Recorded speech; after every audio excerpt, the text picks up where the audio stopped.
Well, hello and welcome to the Wilsonville Public Library's presentation called Martin Luther King, Things You Might Not Know.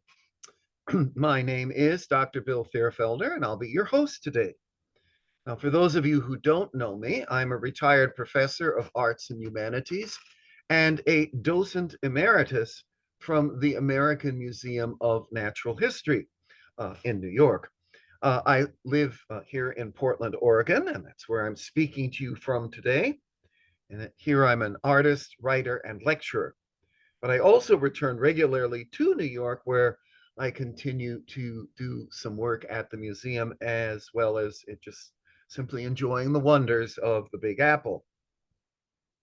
Now, since we can't cover everything about this topic in one presentation, I'd like to invite you to take a deeper dive on my website, which is makingwings.net. And in this case, it's deeper dive number 16. Now, for those of you who don't know this, let's do a quick demonstration. So it's one word, making wings, and it's .net. And when we click on that, you should be seeing my homepage on your screen. And if you go into the upper left corner, the little hamburger menu it's called, click on that. There's a big drop down. Please feel free to visit any of this. But for today, you're going to want lecture deeper dives, and you click on the arrow next to the words, and there'll be another drop down. And these are topics that I have spoken on recently or will be. And today's topic is number 16. So that's Martin Luther King Jr. And what you'll find there are a whole bunch of things. The did you know, which we'll be exploring in great detail as we go through today. And there's all kinds of links that I've created that I think will enhance that. I have some recommended media. I will be talking about these books and DVDs in the course of the presentation, but if you can't, don't have a paper or pencil handy, can't write it down right away, don't worry, just go to my website. And then there are some print resources about King and about some of these potentially unknown things, as well as some video resources. He also made a very important for him trip to India, and I have some materials about that as well. Now, as far as anything that might be here, if you just click on one like this one, 10 Things You Might Not Know About Martin Luther King, it's from the History Channel. That's all you have to do. You just go there, and then when you're done, you click it off, and you're back on my page. So it's one-stop shopping. So I hope that you can take advantage of that. So again, makingwings.net, deeper dive, number 16. Well, everything that you're going to hear in the program today uses the web resources and the books that you just saw on my website. But I especially used the following resources to build both its structure and its script. The National Museum of African American History and Culture, the History Channel, the BBC, Business Insider, and Wikipedia. Now, one of those things that I pointed out, you saw, were the recommended books and DVDs. The autobiography of Martin Luther King is a collection of King's writings and personal papers edited by Claiborne Carson. And Marshall Frady's biography, really superb. Now, you might want to go there if you're interested in a detailed examination. So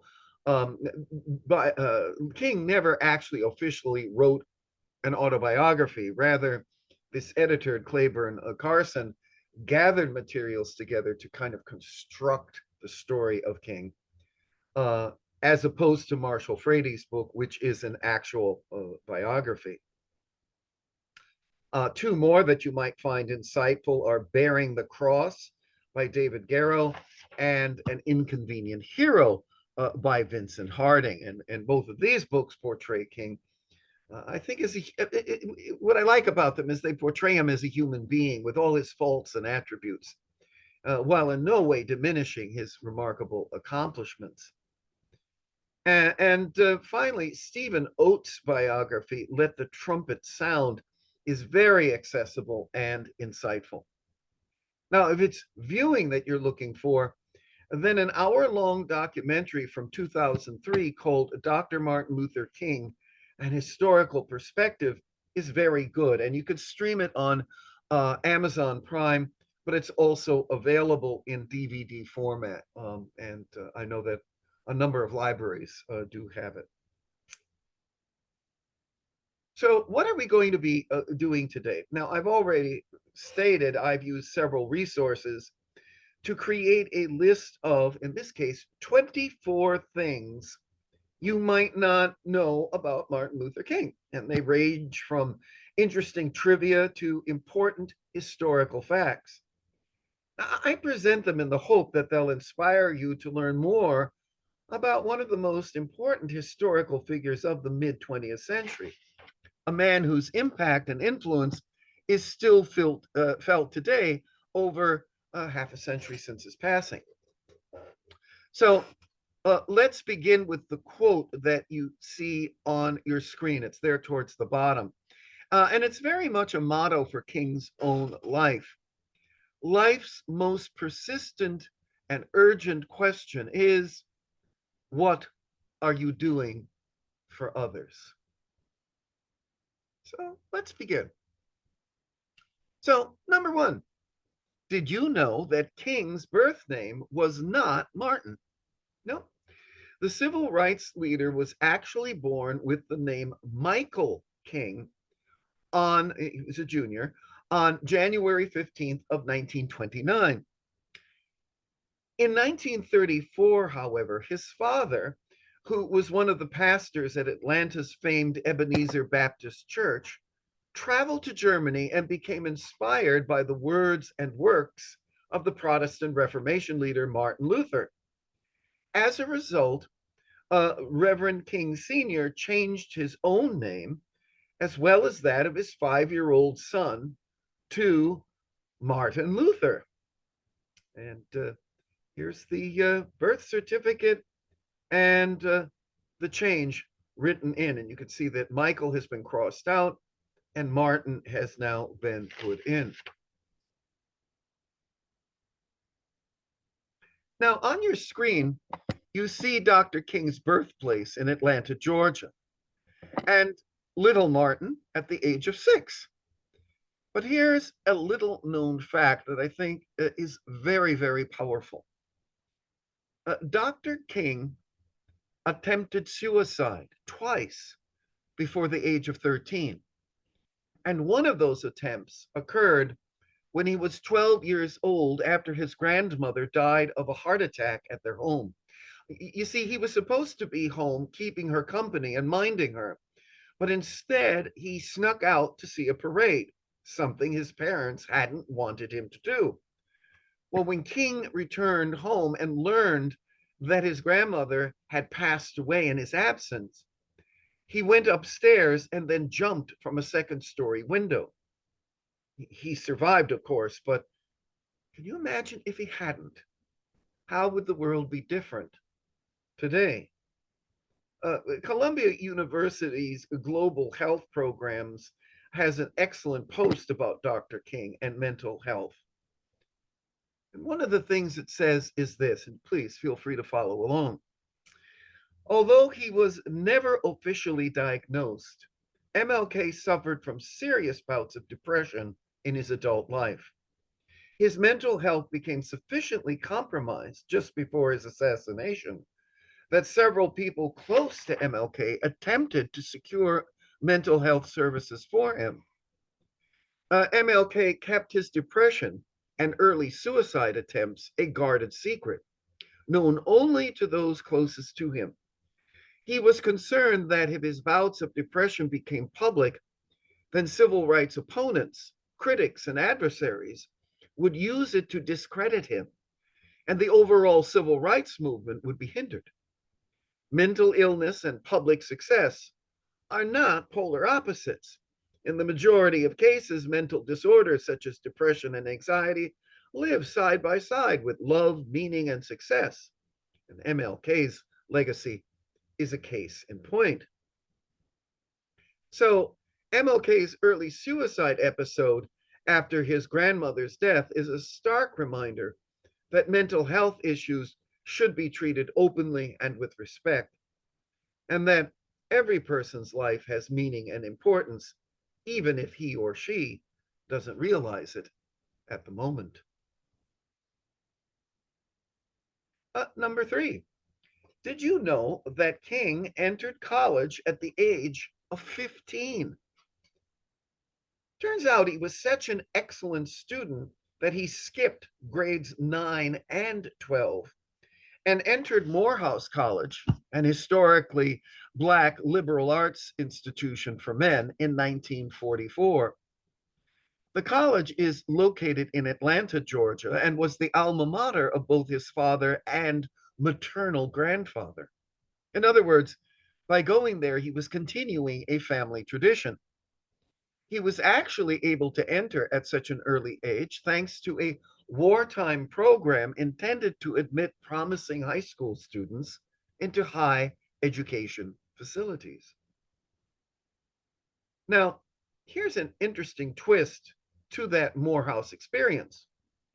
Although he was the son and grandson and great grandson of Baptist ministers, King initially did not intend to follow the family's theological vocation. He was much more interested in studying sociology. It was the Morehouse president, Benjamin Mays, who was a well known theologian, who convinced King to at least contemplate a career in ministry. As a result of that discussion, King graduated with a bachelor's degree in sociology at the age of 19, but was also ordained into the ministry. Now, on your screen, you see one of King's graduation photos, as well as a very attentive King attending a college lecture. I always find these kinds of photos fascinating.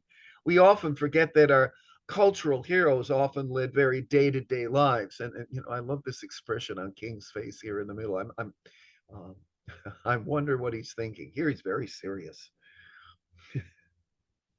King went on to receive his doctorate in systematic theology. After earning a master's in divinity from Crozer Theological Seminary in Upland, Pennsylvania, King received his PhD in 1955 from Boston University. But the degree was not without controversy. In 1991, years after his death, a Boston University committee found that King had not properly cited some of his sources in his doctoral dissertation, meaning that some passages in the document might be considered plagiarized. Now, the finding was put into King's files, but never acted upon, and his PhD was still recognized. Now, again, let's remember, King was human, not a god. And like most of us from time to time, especially in our education, we may have taken some questionable, put it in air quotes, shortcuts. Living up to the pressure of being something of a prodigy certainly must have taken its toll. But there's something that I find really humorous about the experience at Crozer. I was able to dig up King's transcript in an online search, and a few of his grades are really worth a chuckle. Okay, a C minus in his junior year orientation, for his junior year orientation class.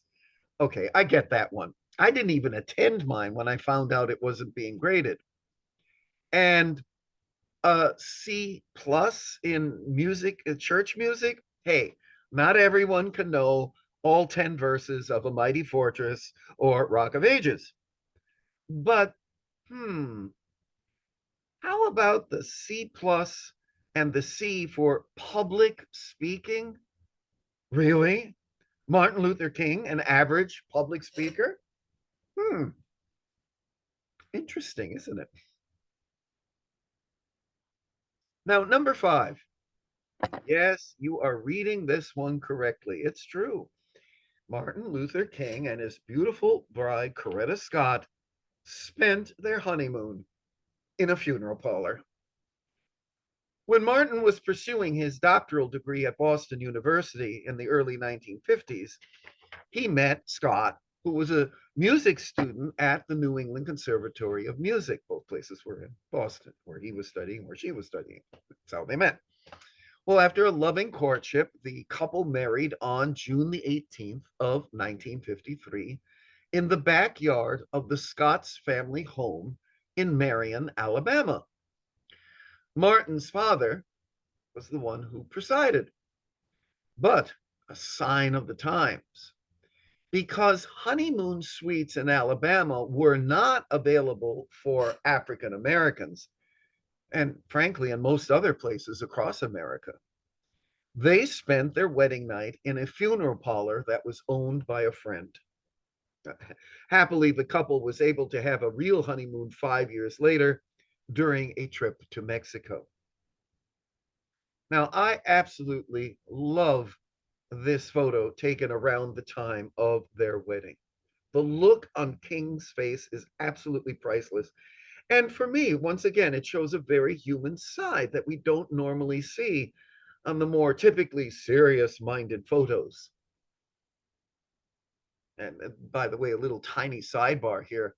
One of the other great leaders of the Black movement in the 19th century, of course, was Frederick Douglass.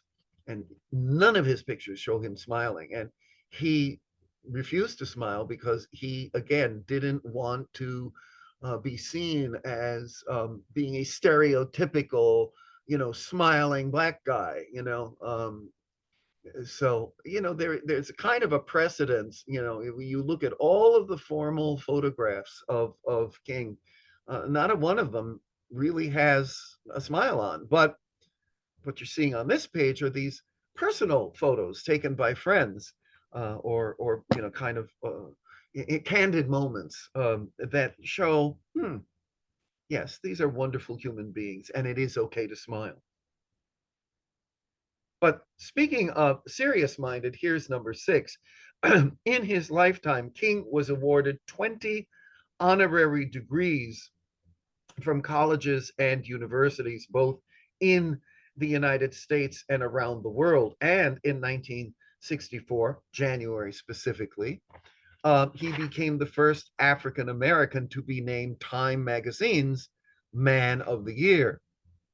The tribute included a painting on the front cover, plus a 7-page article that included numerous photos of the most memorable moments of his career up to that point, such as MLK's meeting with President Lyndon B. Johnson.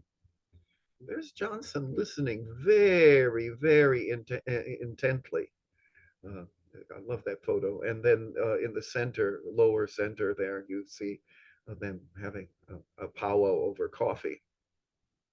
Of course, it was later in 1964 that Johnson signed the landmark Civil Rights Act, and a year later in 1965, he also signed the Voting Rights Act, which, as you probably know, over the last few years has almost been gutted in recent years by both Congress and the Supreme Court. And it's still currently the object of debate in many state legislatures. So those two pieces of legislation, and King was very much behind them and instrumental in getting them through. Still in the news 60 plus years later. Now, this is a fascinating one. Number 7, which I call the I Have a Dream improvisation, Yes, it was an improvisation. Now, we've probably all heard this speech several times, but what most people don't know is that the final and most famous part of the speech, the part from which it gets its name, was actually a piece of improvisation on the part of King. He was inspired by the crowd, and in the true spirit of a Baptist, preacher man, he delivered his words as an increasing crescendo of stirring ideas. Now, in case you need reminding or would like to be uplifted again, and maybe in these times we need to be, here it is. Now, fair warning, this is a very old news video, I believe from CBS television. So you may have to adjust the sound levels on your devices. And the closed captioning can get a bit wonky from time to time, but um, here goes. Probably the most famous thing he ever said. Have to wait for it to warm up here. Difficulties of today and tomorrow, I still have a dream. It is a dream deeply rooted in the American dream. I have a dream that one day this nation will rise up and live out the true meaning of its creed. We hold these truths to be self-evident, that all men are created equal.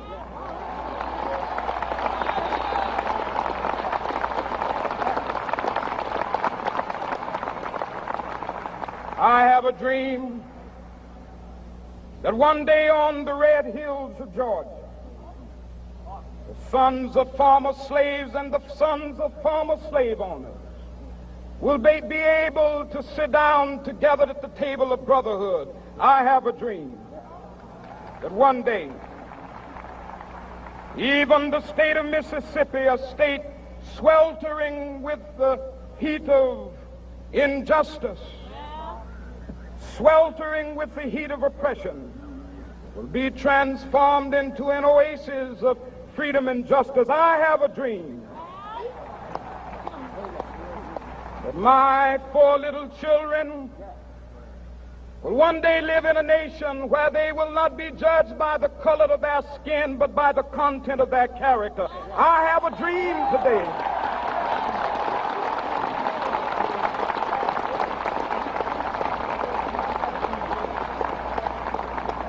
I have a dream that one day, down in Alabama, with its vicious racists, with its governor having his lips dripping with the words of interposition and nullification, one day right there in Alabama, little black boys and black girls will be able to join hands with little white boys and white girls as sisters and brothers. I have a dream today.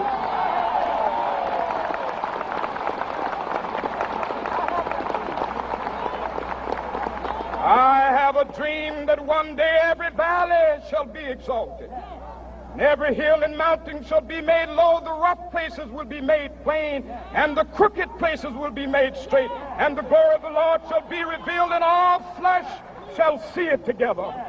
This is our hope. This is a faith that I go back to the South with. With this faith, we will be able to hew out of the mountain of despair a stone of hope. With this faith, we will be able to transform the jangling discords of our nation into a beautiful symphony of brotherhood. With this faith, we will be able to work together, to pray together, to struggle together, to go to jail together, to stand up for freedom together, knowing that we will be free one day. This will be the day. This will be the day when all of God's children will be able to sing with new meaning, my country, tears of thee. Sweet land of liberty, of thee I sing. Land where my fathers died, land of the pilgrim's pride. From every mountainside, let freedom ring. And if America is to be a great nation, this must become true. And so let freedom ring from the prodigious hilltops of New Hampshire Let freedom ring from the mighty mountains of New York. Let freedom ring from the heightening Alleghenies of Pennsylvania. Let freedom ring from the snow-capped Rockies of Colorado. Let freedom ring from the curvaceous slopes of California. But not only that, let freedom ring from Stone Mountain of Georgia. Let freedom ring from Lookout Mountain of Tennessee. Let freedom ring from every hill and molehill of Mississippi, from every mountainside. Let freedom ring, and when this happens, and when we allow freedom ring, when we let it ring from every village and every hamlet, from every state and every city, we will be able to speed up that day when all of God's children, black men and white men, Jews and Gentiles, Protestants and Catholics, will be able to join hands and sing in the words of the old Negro spiritual, free at last, free at last. Thank God Almighty, we are free at last.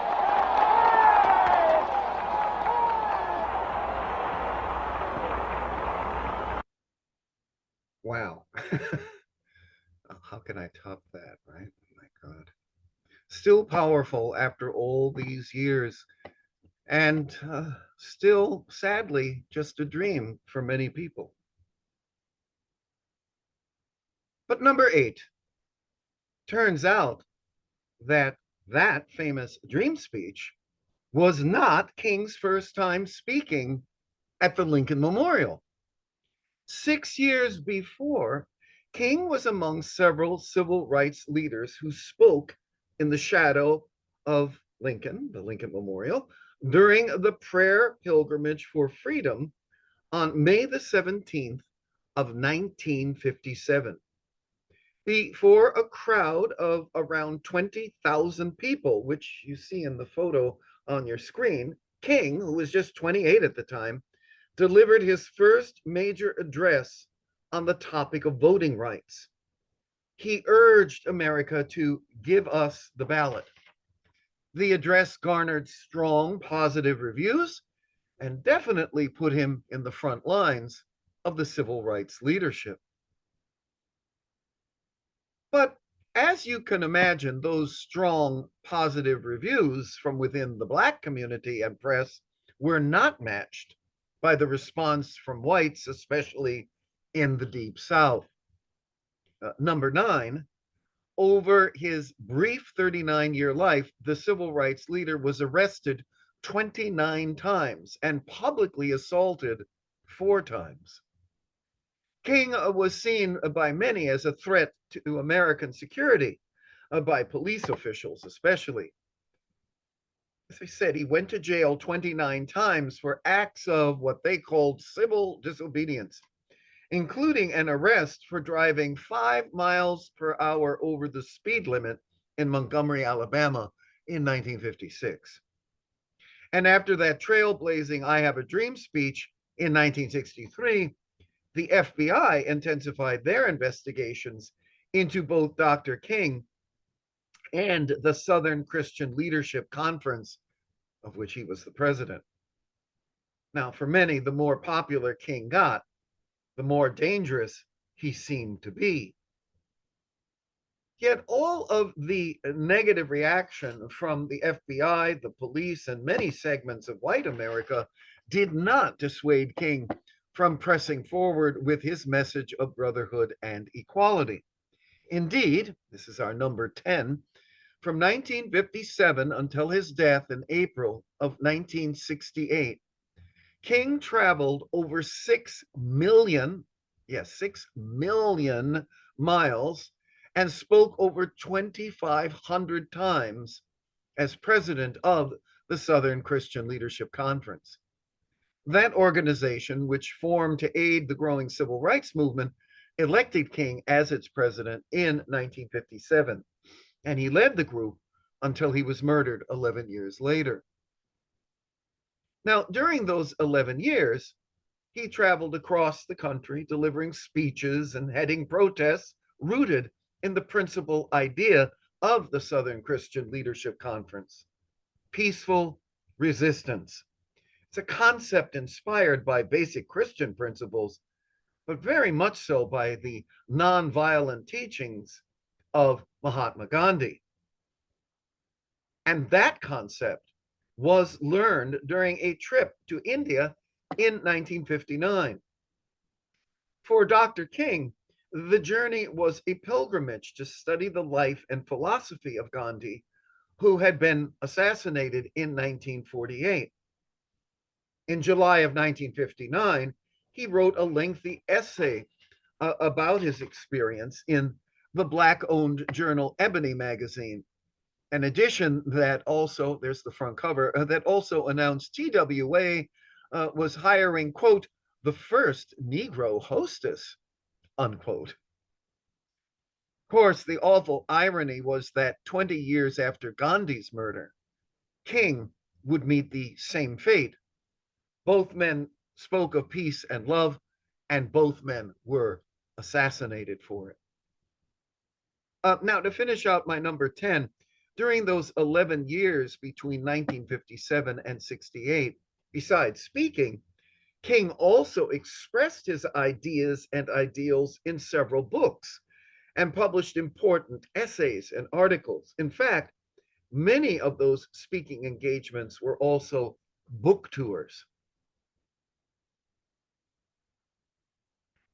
Number 11 is still something of a hot topic half a century after his death, and it's the idea of reparations. Now, although he didn't advocate full reparations for the horrors of slavery, he did believe that even if they were given equality, Black Americans would still be tremendously disadvantaged economically. He therefore petitioned the government to appropriate upwards of $50 billion to create economic equality as well. While King's plan never materialized, the beginnings of affirmative action and equal opportunity programs find their roots in his proposal, both of which, of course, are hot topics again in the 2020s and currently in the second President Trump administration. For King, the time is always right to do what is right. He also felt that reparations should include the availability of a good education. He said intelligence plus character. That is the goal of true education. And more than once he said, I have the audacity to believe that people everywhere can have 3 meals a day for their bodies, education and culture for their minds, and dignity, equality, and freedom for their spirits. Now, shifting gears, we come to number 12. This is one that some people either don't know or they've kind of forgotten. Did you know that King narrowly escaped an assassination attempt a decade before his death? So this is the first assassination attempt. On September the 20th of 1958, so that's almost exactly 10 years earlier, King was in Harlem signing copies of his new book, Stride Toward Freedom, in Bloomstead's department store on 125th Street, when he was approached by a woman named Izola Ware Curry. She asked if he was Martin Luther King Jr., and after he said yes, Curry said, I've been looking for you for 5 years. And she then plunged a 7-inch letter opener into his chest. The tip of the blade came to rest alongside his aorta, and King underwent hours of delicate emergency surgery. The Daily News photo on the left of your screen shows people attending to Dr. King with the letter opener prominently sticking out, a little red arrow pointing to it, just fractions of an inch from his heart. In fact, surgeons later told King that just one sneeze could have punctured the aorta and killed him. From his hospital bed, where he convalesced for weeks, King issued a statement affirming his nonviolent principles and said he forgave his mentally ill attacker. I often wonder whether his own secret struggles with mental illness made him more empathetic and sympathetic towards people with similar issues. It's certainly a thought. Well, papers now housed at the King Institute at Stanford University seem to support this idea. I can say in all certainty, he writes, that I bear no bitterness towards her, and I have felt no resentment from the sad moment that the experience occurred. I know that we want her to receive the necessary treatment so that she may become a constructive citizen in an integrated society where a disorganized personality need not become a menace to any man. Yeah, that's from his papers. Now, following the stabbing, Curry was placed in Bellevue Hospital in New York, where she was found not competent to stand trial. She was diagnosed as a paranoid schizophrenic and committed to Mattawan State Hospital for the criminally insane. Between 1958 and her death in 2015 at the age of 98 from natural causes, Curry lived in a series of 4 different psychiatric and medical institutions. Now, that spirit of forgiveness on King's part was one of many factors that led to his being awarded a Nobel Peace Prize. When Martin Luther King Jr. received that prize in 1964 for combating racial inequality through nonviolence, he was just 35 years old. And at that time, he was the youngest person to receive the Nobel. He donated his prize of over $54,000. And again, remember, you're talking 1960s money here, so that's a big chunk of change. He donated his money to several civil rights organizations to aid in their endeavors, including the Student Nonviolent Coordinating Committee, the SNNC, SNCC, the Congress of Racial Equality, which was CORE, the National Council of Negro Women, and his own organization, the Southern Christian Leadership Conference, the SCLC.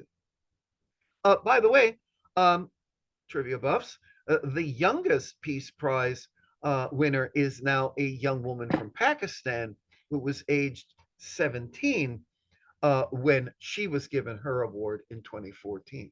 But until that time, King held the record as the youngest person.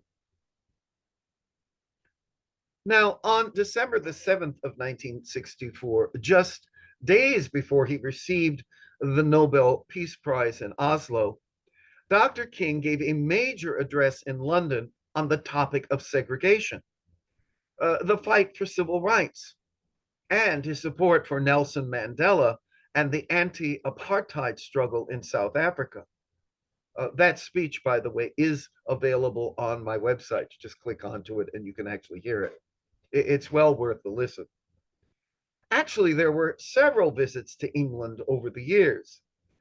Here you see Dr. King signing the degree roll at Newcastle University after receiving his honorary doctorate in civil law in November of 1967, just 5 months before his assassination. Now, all of this fame definitely put Dr. King on the FBI's radar. In fact, our number 14, the FBI tapped his phone and bugged his home, partly as a result of his friendships with Stanley Levinson, a New York attorney, and Bayard Rustin, a gay man, both of whom had thin ties to the Communist Party of USA. The FBI monitored King heavily. After his I Have a Dream, William Sullivan, head of the Bureau's Domestic Intelligence Division, stated, "We must mark King now as the most dangerous Negro of the future of this nation from the standpoint of communism, the Negro, and national security." Now, in spite of rumors that there was no evidence he had communist ties, the FBI still surveilled King, and often not so secretly. Unfortunately, it wasn't until long after his death in the late 1970s that the FBI finally admitted to not finding any evidence to incriminate him. It did, however, uncover several extramarital affairs, which they revealed in congressional hearings over the years. Indeed, if King had any important flaw, it was his infidelity, a trait that he shared with a number of influential men of the 1960s, including President John Kennedy. The difference, of course, between then and now is that private lives could still remain private. And so few people knew of King's philandering with both black and white women. Even the night before his assassination on April the 4th of 1968, he spent the night with an unknown woman in his hotel room. After he was shot and taken to the hospital, King's staff forbid the woman to accompany him in order not to tarnish his reputation. So, well, that was the 1960s. It would be very different these days, wouldn't it? Now, shifting gears again, we arrive at number 15. Although King is most famous for his civil rights work, he also gave several major speeches condemning the Vietnam War shortly before his death, which at the time, very controversial. Why was that? Well, because many people within the civil rights movement felt his anti-war speeches were diluting his civil rights message. For King, however, they were one and the same. He particularly noted the vast number of minorities who were being brought into the army through often vigorous recruiting methods, especially in poverty-stricken areas.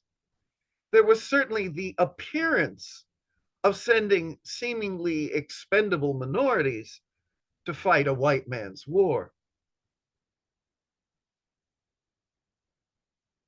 Now, I thought this might be a good time to lighten the tone, if only for a moment. A lot of people aren't aware of the fact that Dr. King was an ardent Trekkie. He just didn't like Star Trek. He loved Star Trek. He was a Trekkie. In fact, King was enough of a fan of the original Star Trek show that he was able to persuade actress Nichelle Nichols, who portrayed Lieutenant Uhura, to stay on the show after she thought of leaving it after the first season in 1967. He saw her as a positive black role model for young girls, as well as men, and as a result, one of the most important faces on television. Indeed, thanks to listening to Dr. King and staying on the show, in November of 1968, Nichols broke barriers by kissing William Shatner, who played Captain Kirk, in the episode called Plato's Stepchildren. It was one of the first interracial kisses on network television and was actually met with a lot of positive feedback at the time.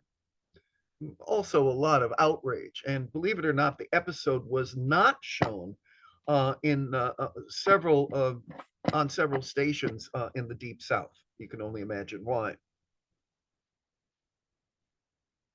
Well, unfortunately, for number 17, we have to come back to grim reality.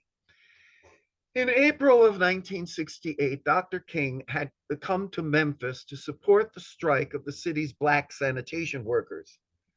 And in a speech on the night before his assassination, he told this to an audience at Mason Temple Church. Like anybody, I would like to live a long life. Longevity has its place, but I'm not concerned about that now. I've seen the promised land. I may not get there with you, but I want you to know tonight that we as a people will get to the promised land. And I am happy tonight. I am not worried about anything. I'm not fearing any man. Mine eyes have seen the glory of the coming of the Lord. Well, needless to say, King's prophetic words came to pass the very next day when MLK was murdered by James Earl Ray. But what some people don't realize is that many members of the King family, including his children, didn't believe that Ray acted alone. Ray, who was a career criminal, pled guilty to King's assassination, but later recanted. And a Memphis jury in 1999, again, this is 20 years after, well, in a 1999, 30 years after, my goodness, 1999 civil rights, there was a civil trial, and that was the year after Ray died in prison. That Memphis jury decided the assassination was the result of a conspiracy that had set up Ray to take the blame.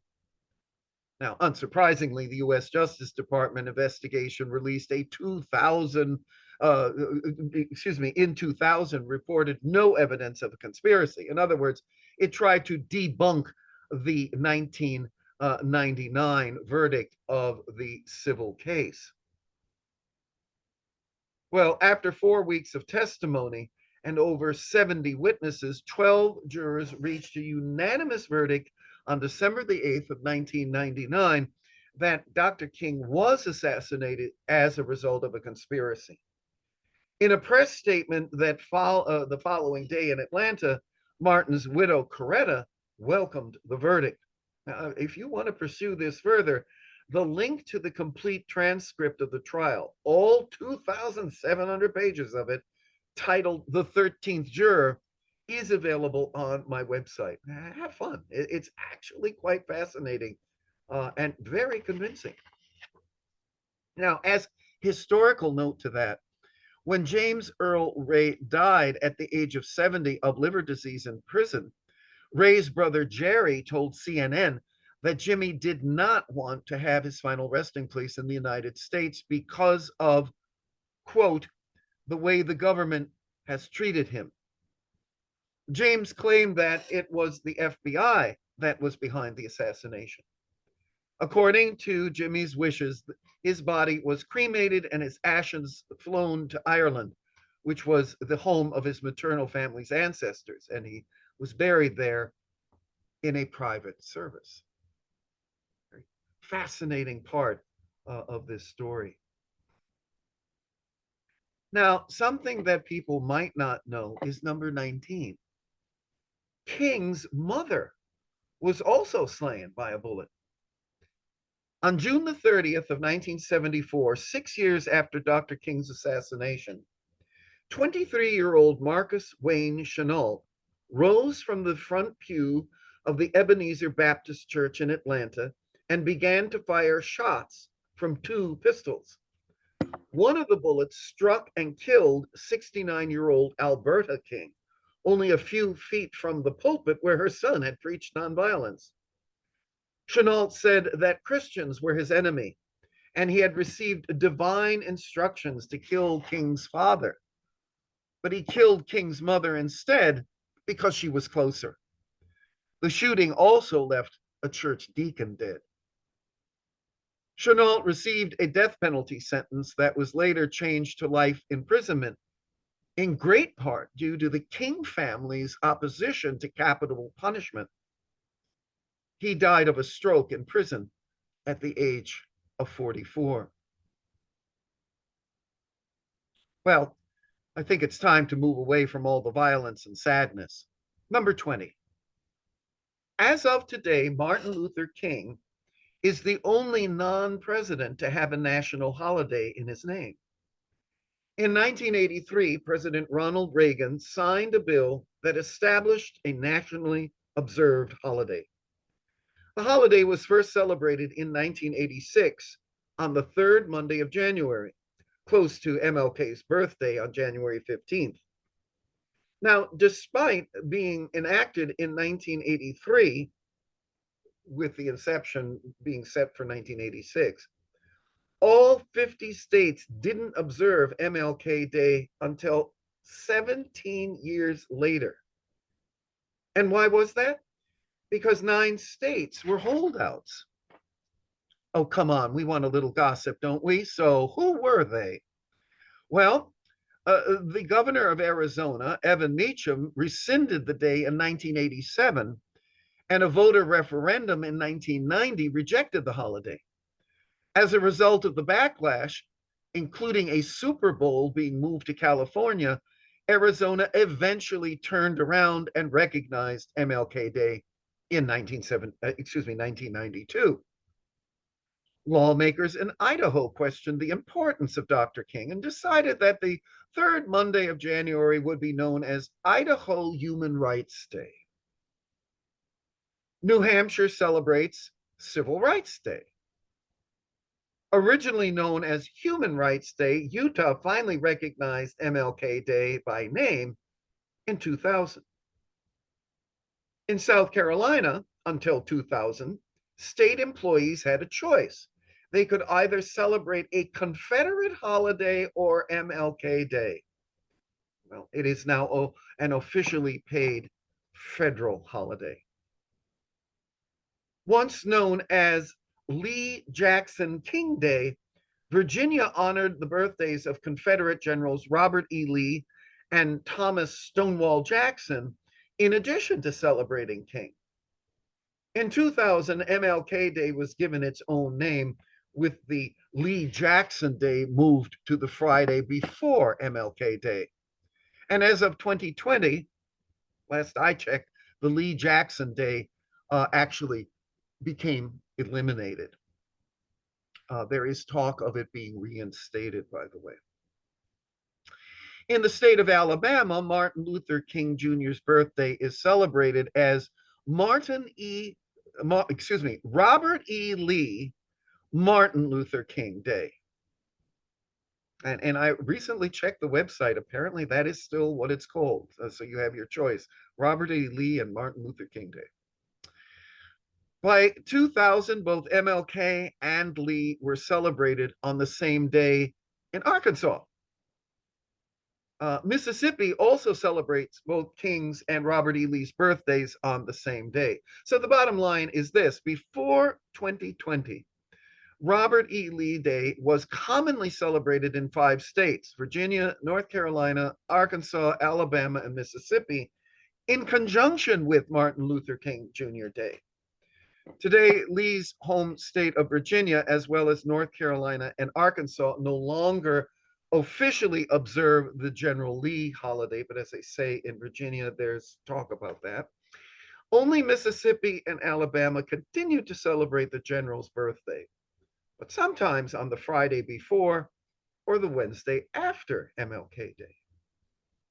I just thought you'd be interested in that little bit of history. Okay, 21. Did you know this? MLK Day is celebrated outside the United States in, how's this? Toronto, Canada, and Hiroshima, Japan. Interesting. Number 22. The magnificent Martin Luther King Memorial in Washington, D.C. opened officially on August the 22nd of 2011, making Dr. King the only non-president with a memorial located on the National Mall. And as you can see, it's located very near the Lincoln Memorial, where he gave his famous "I Had a Dream" speech. So there's the MLK Memorial, and you just walk down that little path, and there's the Lincoln Memorial. And in between is the Korean War Veterans Memorial. How about this one? Number 23. Did you know that there are approximately 900 streets and counting named after MLK in the US? After his assassination in 1968, cities around the nation began naming and renaming streets in his honor. Even countries such as Italy and Israel followed suit. The number of streets increases every year, with 70%, believe it or not, in southern states. Although, again, in some southern states now, there is a rethinking of some of the names. And so some streets in Alabama and Mississippi have 2 names on a street. So it's, Smith Street and Dr. Luther King Street. Now, of course, for those of us who are living here in Portland, we have a street named for him here as well. And again, not without its controversies. And finally, we reach number 24. Many people don't realize that even after his death, Dr. King kept getting awards. And here are three. His speech, Why I Oppose the War in Vietnam, went on to win him a posthumous Grammy Award at the 1970 awards presentation. In 1977, President Carter awarded him the Medal of Freedom posthumously. And you see him here giving a smooch to Coretta. He gave this posthumously to Dr. King. And in 2014, he was awarded the Congressional Gold Medal, the highest honor an American civilian can receive. So, there you have it. 24 things you might not have known about Dr. Martin Luther King, a man who was trailblazing, heroic, human, flawed, but passionate, thoughtful. Remember, if you'd like to find out more, please visit my website, makingwings.net, and take deeper dive number 15. And now, before we talk about next month's presentation, it's time for your thoughts and ideas.